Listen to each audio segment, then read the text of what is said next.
Hi, friends, and welcome to English Practice Podcast. I'm Emma. And I'm Ben. Great to have you here with us. If you enjoy listening, please subscribe and leave us a like. It really means a lot. So, Emma, Valentine's Day is coming up soon. I have a feeling that's what we're talking about today. You guessed it. I knew it. So, Ben, how are you doing today? I'm doing great, actually. I had a really nice morning. I grabbed my favorite coffee on the way to the office, and someone had put little heart decorations everywhere. It was so cute. How about you? Oh, that sounds lovely. I'm good too. Luna was extra cuddly this morning, sitting on my lap while I had my tea. I think she knows Valentine's Day is coming. Ha! Luna already in the Valentine spirit. I love that. So, speaking of Valentine's Day, it's such a fun topic to talk about, right? It really is. And it's perfect for practicing English because there are so many useful words and phrases connected to it. I'm excited. Where do we start? Well, let's start with the basics. Valentine's Day is celebrated on February 14th in many countries around the world. It's a day to show love and appreciation for the people you care about. And when most people think of Valentine's Day, they think of couples, right? Romantic dinners, flowers, chocolates. That's true, but it's actually not just for couples anymore. Many people celebrate with friends and family too. Some people call that Galentine's Day, when you celebrate with your girlfriends. Oh, I've heard that before. So, what are the most common traditions? Well, the classics are giving cards, flowers, especially red roses, and chocolates. Many couples also go out for a special dinner or plan a romantic evening together. I remember last year, a colleague at the office gave everyone small cards with a nice message inside. It was such a kind gesture. That's so sweet. And that's actually a great example of how Valentine's Day isn't only about romantic love. It can be about showing kindness to anyone around you. I'm sure some of you listening have your own Valentine's Day traditions. I'd love to hear about them. Me too. Now, there's a word I want to introduce here. The word is thoughtful. When Ben's colleague gave everyone cards, that was a very thoughtful thing to do. What exactly does thoughtful mean? It means you think about other people's feelings and you do something kind for them. A thoughtful person pays attention to what others need or enjoy. Ah, I see. So if I buy my friend a book because I know she loves reading, that's being thoughtful. You've got it. It's about the intention behind the action, not the price of the gift. That's a really nice way to think about it. So what about in other countries? Do people celebrate Valentine's Day differently? Great question. In Japan, for example, women give chocolate to men on Valentine's Day. Then a month later, on March 14th, men give gifts back. They call it White Day. Wait, really? That's so interesting. I had no idea. Yes. And in some countries like Finland, Valentine's Day is more about friendship than romance. They actually call it Friends Day. I love that idea. Have you ever noticed that in English, we have so many ways to talk about love and feelings? We really do. And that's actually what I want to talk about next. How to express feelings in English. This is something many learners find quite difficult. How so? Well, saying I love you is simple enough. But in English, we have different levels of expressing affection. For example, you can say, I like you, I care about you, I'm fond of you, or I love you. Each one has a different intensity.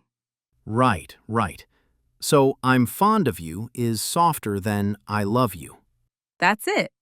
And there are also beautiful ways to compliment someone you care about. You can say things like, you make me happy, I appreciate you, or you mean the world to me. Oh, appreciate is a good word. Can you explain that one? Of course. To appreciate someone means to recognize their value and be grateful for them. It's stronger than just saying thank you. So I could say, I really appreciate my friends for always being there for me. Spot on. That's a perfect sentence. And you know what? Think about someone in your own life that you appreciate. How would you tell them in English? That's a good exercise for everyone listening right now.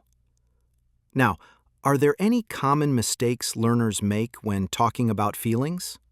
Yes, a big one is using I am loving instead of I love.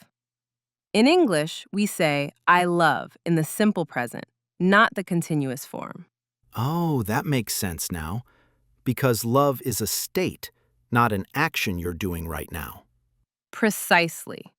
Same with other feeling verbs like I know, I believe, I understand.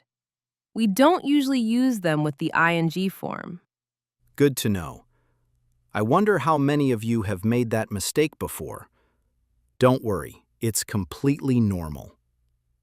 So, we've covered traditions and expressing feelings.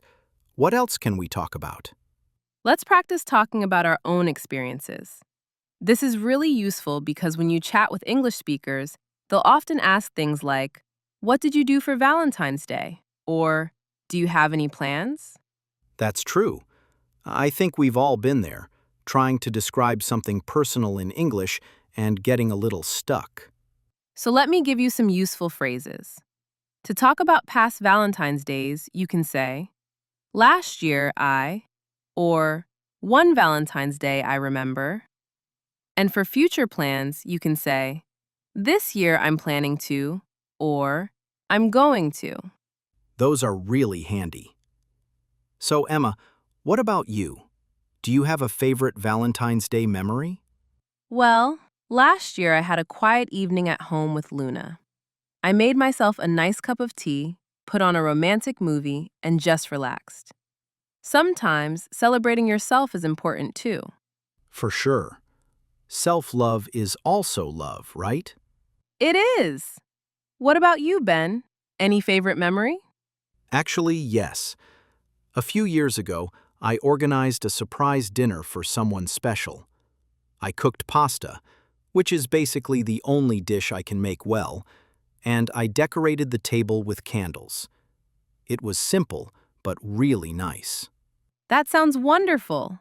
And you just use great vocabulary there naturally. Organized, surprise, decorated. See how it flows when you talk about real experiences? I didn't even realize. That's the secret, isn't it? When you talk about something real, the words come more easily. That's so true. And that brings us to another important word. The word is relationship. A relationship is the connection between two or more people. So it's not just about romantic relationships, right? Not at all. You have relationships with your friends, your family, your colleagues. You can say, I have a good relationship with my sister, or we've built a strong relationship over the years. That's spelled relationship. That's a long one. It is, but it's such an important word. You'll hear it and use it all the time in conversations. I bet quite a few of you listening are going to practice that word this week. Now, one more word before we wrap up the main part. Yes, one more. The word is celebration. A celebration is a special event where you enjoy something or mark an important occasion. Like a birthday celebration or a Valentine's Day celebration. You're right. Valentine's Day is definitely a celebration of love in all its forms. Whether it's romantic love, friendship, family, or even self-love. Beautiful. I feel like we've covered so much today. Let's review the vocabulary from today's episode. Our first word is thoughtful. Thoughtful means you consider other people's feelings and do kind things for them. For example, she gave me a thoughtful gift for Valentine's Day. Next is appreciate. To appreciate means to recognize someone's value and feel grateful for them. I really appreciate your help with this. Then we have relationship. A relationship is the connection between people. That's spelled Relationship.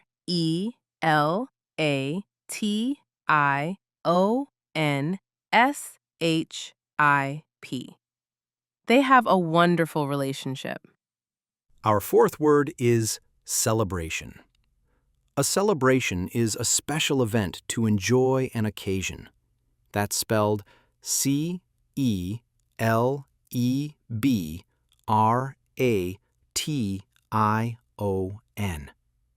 The Valentine's Day celebration was lovely. And finally, romantic. Romantic means related to love or showing love in a beautiful way. He planned a romantic dinner for two. Those are 5 really useful words for talking about Valentine's Day. We talked for a long time today, and we covered a lot of ground. We really did. We explored Valentine's Day traditions around the world, like giving cards, flowers, and chocolates. We also learned how to express feelings in English using different levels of affection and useful phrases. And we practiced talking about personal experiences and memories using real examples. Plus 5 great vocabulary words: thoughtful, appreciate, relationship, celebration, and romantic. Now it's time for our favorite part, the question of the day. Today we have one small question for you. What is one thing you like about Valentine's Day? For example, you could write, "I like to cook a special dinner with my family," or "I appreciate spending time with my best friend." Or even, I think Valentine's Day is a nice celebration of love. Any simple sentence is perfect. When you write a comment, you practice your English, and that's really what matters most. We read every single comment, and it makes us so happy to hear from you. Thank you so much for spending your time with us today. It really means a lot. Yes, thank you. And remember, every time you listen, you're improving your English. If you make mistakes along the way, that's completely normal. That's how we all learn.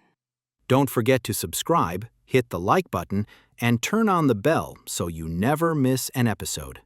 Keep practicing, keep learning, and we'll see you in the next one. Bye, everyone. Bye-bye.